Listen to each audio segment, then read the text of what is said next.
ओम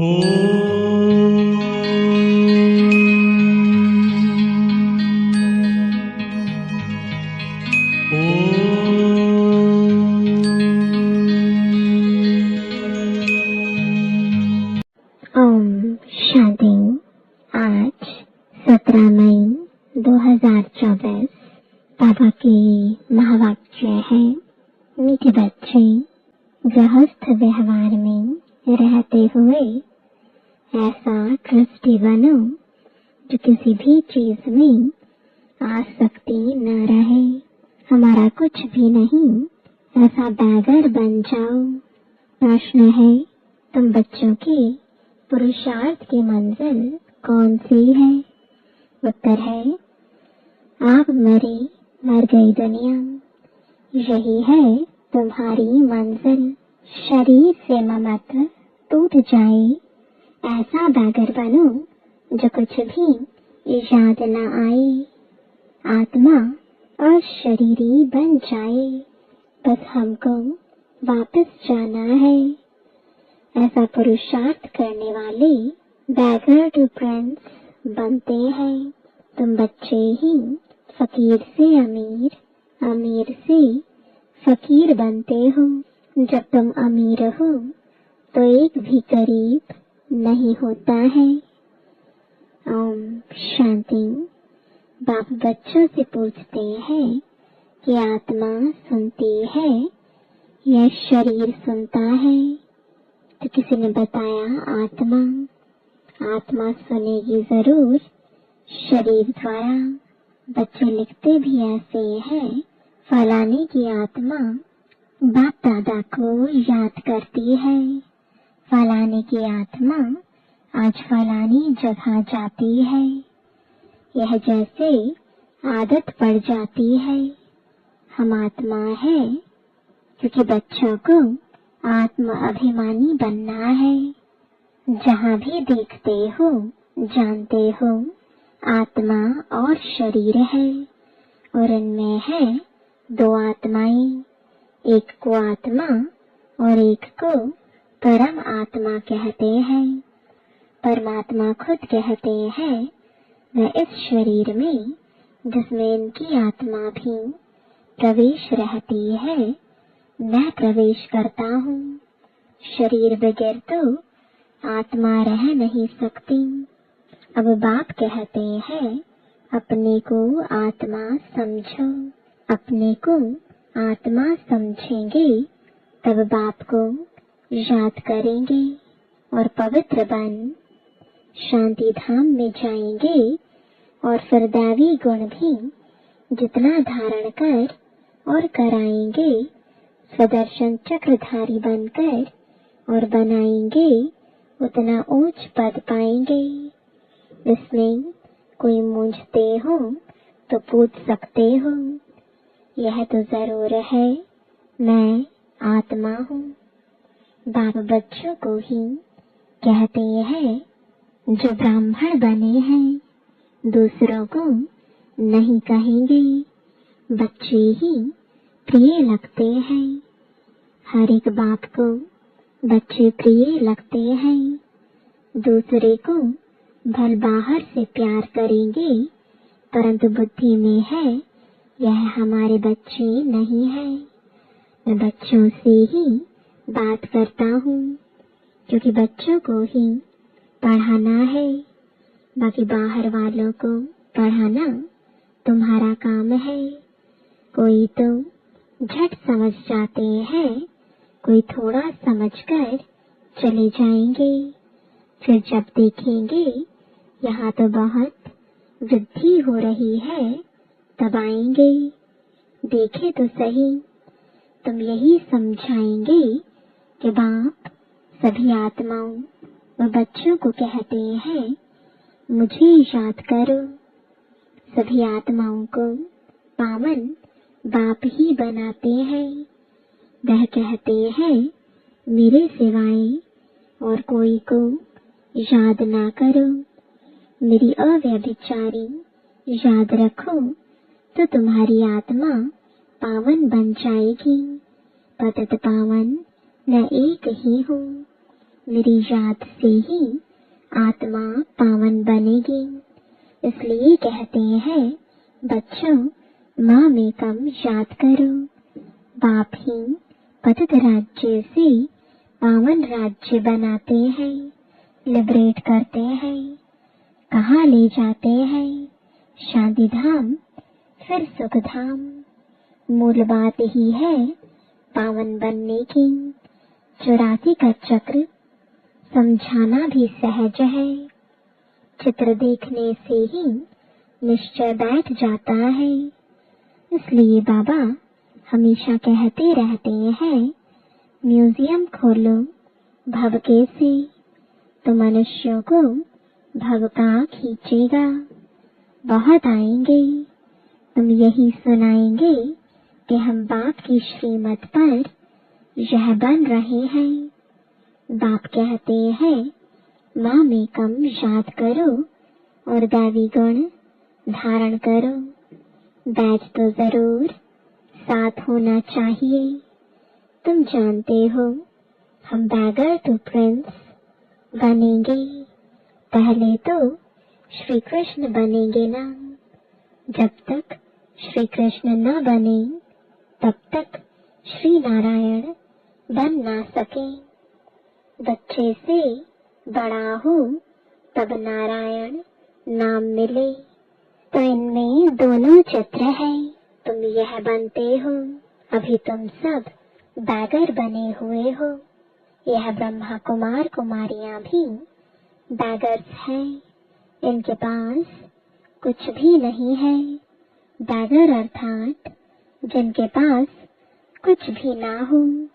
कोई कोई को हम बैगर नहीं कहेंगे। यह बाबा तो है सबसे बड़ा बैगर। इसमें पूरा बैगर बनना होता है। गृहस्थ व्यवहार में रहते आसक्ति तोड़नी होती है। तुमने ड्रामा अनुसार आसक्ति तोड़ दी है। निश्चय बुद्धि ही जानते हैं हमारा जो कुछ है वह बाबा को दे दिया। कहते भी है ना, हे भगवान, आपने जो कुछ दिया है वह आपका ही है, हमारा नहीं है। वह तो होता है भक्ति मार्ग। उस समय तो बाबा दूर था, अब बाबा बहुत नजदीक है। सामने उनका बनना होता है। तुम कहते हो बाबा, बाबा के शरीर को नहीं देखना है। बुद्धि चली जाती है ऊपर। भले यह लोन लिया हुआ शरीर है, परंतु तुम्हारी बुद्धि में है हम शिव बाबा से बात करते हैं। यह तो किराए पर लिया हुआ रथ है, उनका थोड़े ही है। यह तो जरूर है जितना बड़ा आदमी होगा तो किराया भी बहुत मिलेगा। मकान मालिक देखेगा राजा मकान लेते हैं तो 1000 किराए का 4000 बोल देगा, क्योंकि समझते हैं यह तो धनवान है। राजे लोग कभी भी बोलेंगे नहीं कि यह तो जास्ती लेते हो। नहीं, उन्हों को पैसे आदि की परवाह ही नहीं रहती है। वह खुद कोई से बात नहीं करते हैं। प्राइवेट सेक्रेटरी ही बात करते हैं। आजकल तो रिश्वत बगैर काम नहीं चलता। बाबा तुम बहुत अनुभवी है। वो लोग बड़े रॉयल होते हैं। चीज पसंद की बस, फिर सेक्रेटरी को कहेंगे इनसे फैसला कर ले आओ। ऐसे माल खोल कर रखेंगे। महाराजा महारानी दोनों आएंगे। जो चीज पसंद होगी उन पर सिर्फ आंख से इशारा करेंगे। सेक्रेटरी बात कर बीच में अपना हिस्सा निकाल लेते हैं। कोई कोई राजाएं साथ में पैसा ले आते। सेक्रेटरी को कहेंगे इनको पैसा दे दो। बाबा तो सबके कनेक्शन में आए हैं, जानते हैं कैसे कैसे उन्हों की एक्ट चलती है। जैसे राजाओं के पास खजांची रहते हैं, वैसे यहाँ भी शिव बाबा का खजांची है। यह तो ट्रस्टी है। बाबा का इनमें कोई मोह नहीं है। इसने अपने पैसे में ही मोह नहीं रखा, सब कुछ शिव बाबा को दे दिया। तो फिर शिव बाबा के धन में मोह कैसे रखेंगे? यह ट्रस्टी है जिनके पास धन रहता है। आजकल तो गवर्नमेंट कितना जांच करती है।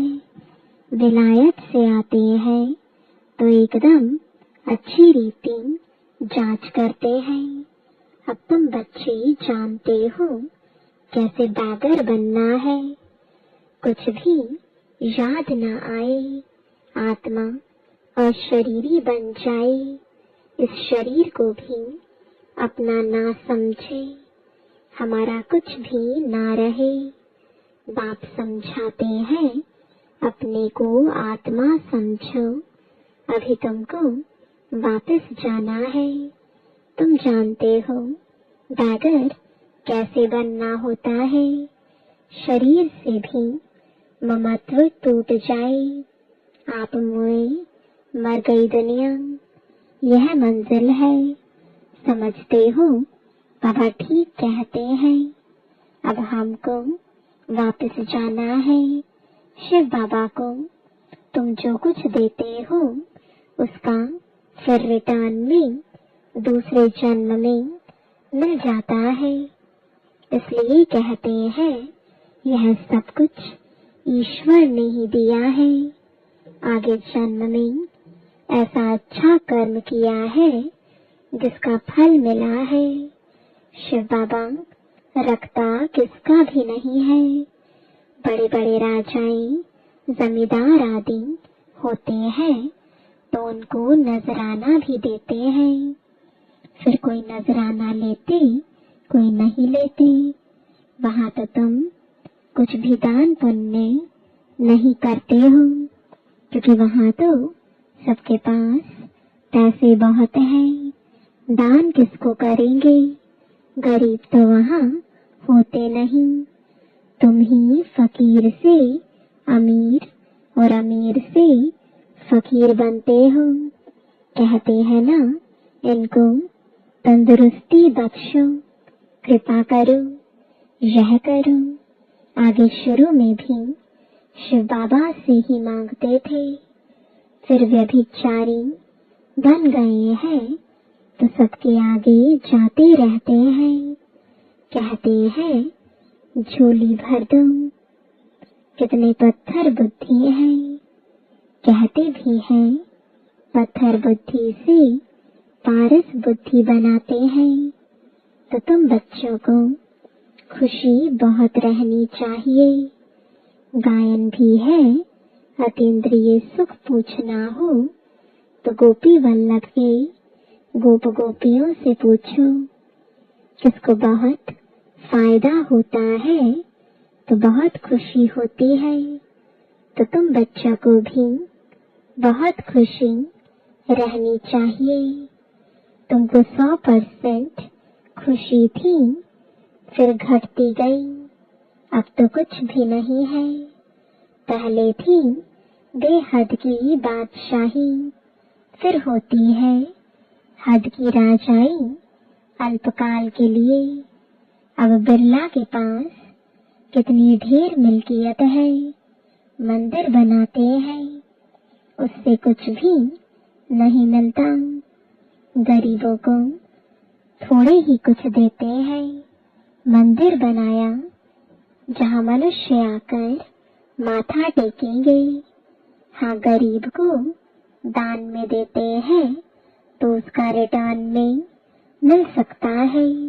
धर्मशाला बनाते हैं तो बहुत मनुष्य जाकर वहाँ विश्राम पाते हैं। तो दूसरे जन्म में अल्पकाल के लिए सुख मिल जाता है। कोई हॉस्पिटल बनाता है तो भी अल्पकाल के लिए सुख मिलता है, एक जन्म के लिए। तो बेहद का बाप बच्चों को बैठ समझाते हैं, इस पुरुषोत्तम संगम युग की बहुत महिमा है, तुम्हारी भी बहुत महिमा है जो तुम पुरुषोत्तम बनते हो। तुम ब्राह्मणों को ही भगवान आकर पढ़ाते हैं, वही ज्ञान का सागर है। इस सारे मनुष्य सृष्टि रूपी वृक्ष का बीज रूप है। सारे ड्रामा के आदि मध्य अंत का राज समझाते हैं। तुमसे पूछेंगे क्या तुमको पढ़ाते हैं, बोलो क्या यह भूल गए हो, गीता में भगवान वाच है ना, मैं तुमको राजाओं का राजा बनाता हूँ। इसका अर्थ तुम अभी समझते हो। पतित राजाएं पावन राजाओं की पूजा करते हैं, इसलिए बाप कहते हैं तुमको राजाओं का राजा बनाता हूँ। यह लक्ष्मी नारायण स्वर्ग के मालिक थे ना। स्वर्ग के देवताओं को द्वापर कलयुग में सब नमन पूजन करते हैं। इन बातों को अभी तुम समझते हो। भक्त लोग कुछ भी समझते थोड़े ही हैं, वह तो सिर्फ शास्त्रों की कहानियां पढ़ते सुनते रहते हैं। बाप कहते हैं तुम जो गीता आधा कल्प से पढ़ते सुनते आए हो, उससे कुछ प्राप्ति हुई, पेट तो कुछ भी भरा नहीं, अभी तुम्हारा पेट भर रहा है। तुम जानते हो यह पाठ एक ही बार चलता है। खुद भगवान कहते हैं मैं इस तन में प्रवेश करता हूँ। बाप इनके द्वारा बोलते हैं तो जरूर प्रवेश करेंगे, ऊपर से डायरेक्शन देंगे क्या। कहते हैं मैं सम्मुख आता हूँ, अभी तुम सुन रहे हो। यह ब्रह्मा भी कुछ नहीं जानते थे, अभी जानते जाते हैं। बाकी गंगा का पानी पावन करने वाला नहीं है, यह है ज्ञान की बात। तुम जानते हो बाप सम्मुख बैठे हैं, तुम्हारी बुद्धि अब ऊपर में नहीं जाएगी। यह है उनका रथ। इनको बाबा बूट भी कहते हैं, डिब्बी भी कहते हैं। इस डिब्बी में वह हीरा है, कितनी फर्स्ट क्लास चीज है। इनको तो रखना चाहिए सोने की डिब्बी में। गोल्डन एज्ड डिब्बी बनाते हैं। बाबा कहते हैं ना धोबी के घर से गई छू, इनको कहते हैं छू मंत्र। छू मंत्र से सेकंड में जीवन मुक्ति, इसलिए उनको जादूगर भी कहते हैं। सेकंड में निश्चय हो जाता है हम यह बनेंगे। यह बातें अभी तुम प्रैक्टिकल में सुनते हो। पहले जब सत्यनारायण की कथा सुनते थे तो यह समझते थे क्या, उस समय तो कथा सुनते समय विलायत स्टीमर आदि याद रहता है। सत्यनारायण की कथा सुनकर फिर मुसाफिरी पर जाते थे, वह तो फिर लौट आते थे। बाप तो कहते हैं तुमको फिर इस छीछी दुनिया में लौटना नहीं है। भारत अमरलोक स्वर्ग देवी देवताओं का राज्य था। यह लक्ष्मी नारायण विश्व के मालिक है ना। इनके राज्य में पवित्रता सुख शांति थी। दुनिया भी यह मांगती है विश्व में शांति हो, सब मिलकर एक हो जाएं। अब इतने सब धर्म मिलकर एक कैसे होंगे? हर एक का धर्म अलग, फीचर्स अलग अलग, सब एक कैसे होंगे? वह तो है ही शांति धाम, सुख धाम। वहाँ एक धर्म, एक राज्य होता है, दूसरा कोई धर्म ही नहीं। जो ताली बजे उसको विश्व में शांति कहा जाता है। अभी तुम बच्चों को बाप पढ़ा रहे हैं, यह भी जानते हो सब बच्चे एक रस नहीं पढ़ते हैं, नंबरवार तो होते ही हैं। यह भी राजधानी स्थापन हो रही है। बच्चों को कितना समझदार बनाया जाता है। यह है ईश्वरीय यूनिवर्सिटी। भक्त लोग समझते नहीं। अनेक बार सुना है भगवानुवाच, क्योंकि गीता ही भारतवासियों का धर्म शास्त्र है। गीता की तो अपरम अपार महिमा है। सर्वशास्त्रमयी शिरोमणि भगवत गीता है। शिरोमणि अर्थात श्रेष्ठ ते श्रेष्ठ, पतित पावन, सद्गतिदाता है ही एक भगवान, जो सभी आत्माओं का बाप है। भारतवासी अर्थ को समझते नहीं हैं।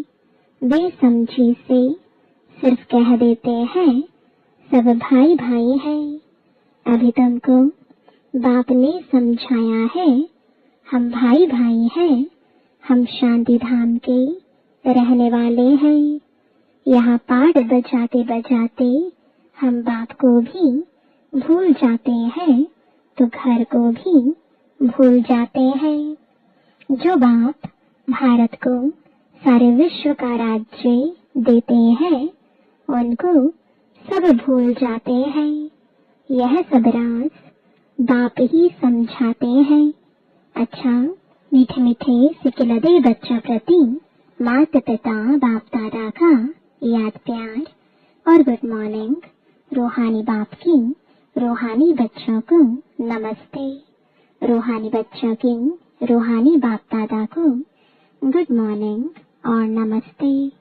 धारणा के लिए मुख्य सार है, पहला, अतीन्द्रिय सुख का अनुभव करने के लिए स्मृति रहे कि यही पुरुषोत्तम संगम युग है, जबकि हमें भगवान पढ़ाते हैं जिससे हम राजाओं का राजा बनेंगे।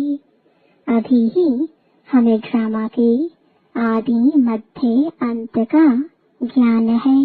दूसरा, अब वापस घर जाना है, इसलिए इस शरीर से भी पूरा बैगर बनना है। इसे भूल अपने को अशरीरी आत्मा समझना है। वरदान है, सदा संतुष्ट रहे। अपनी दृष्टि, वृत्ति, कृति द्वारा संतुष्टता की अनुभूति कराने वाले संतुष्ट मणि भव।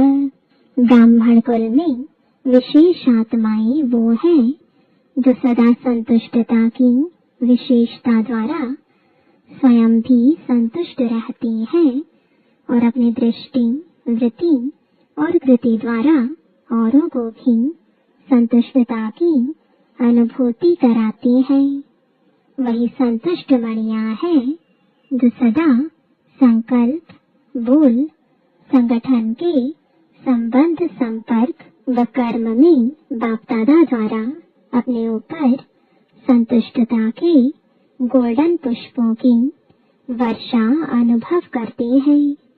ऐसी संतुष्ट मणियां ही बाप दादा के गले का हार बनती हैं, राज्य अधिकारी बनती हैं और भक्तों के सिमरण की माला बनती है। स्लोगन है, नेगेटिव और वेस्ट को समाप्त कर मेहनत मुक्त बनो। ओम शांति।